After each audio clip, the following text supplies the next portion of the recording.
Hello বন্ধুরা, কেমন আছো সবাই? আশা করি তোমরা সবাই খুব ভালো আছো। তো আজকে কিন্তু আমার অস্মিকা একটু শরীরটা খারাপ, ওর পেট ব্যথা করছে আর যে কোনো খাবার খাচ্ছে বমি করে ফেলছে। তো যার কারণে ওর বাবাকে বললাম যে ওষুধ নিয়ে আসতে। তো ফোন করে বলে দিলাম আমি যে ওষুধটা নিয়ে আসো। তো ডাক্তারকে আমি আগে জেনে নিয়েছিলাম, ডাক্তারকে ফোন করে জেনে নিয়েছিলাম যে কোন ওষুধটা আমি খাওয়াবো। ডাক্তার আমাকে এই দুটো ওষুধই বলে দিল। তারপরে বাবাকে আমি ফোন করে বললাম যে এই দুটো ওষুধ আনার জন্য। আমাকে ওর বাবা ওষুধ দুটো হাতে দিয়ে বলল একটা ওষুধ খাওয়ার আগে আর একটা ওষুধ খাওয়ার পরে।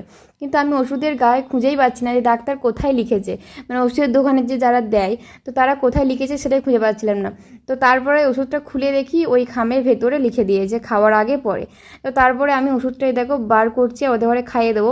আর যাই বলেছি ওষুধ খাওয়াবো, দেখেছে টং করে উঠে পড়েছে। কি বলো তো, বাচ্চারা না বেশিক্ষণ শুয়ে থাকতে পারে না, ওদের যতই শরীর খারাপ হোক। আর মেয়েদের তো আমি ছোট থেকেই দেখছি ওদের যতই শরীর খারাপ হোক ওদের রাত রাতেই বেশি কষ্ট হয়, ওদের বলো আর ছোটদেরই বলো।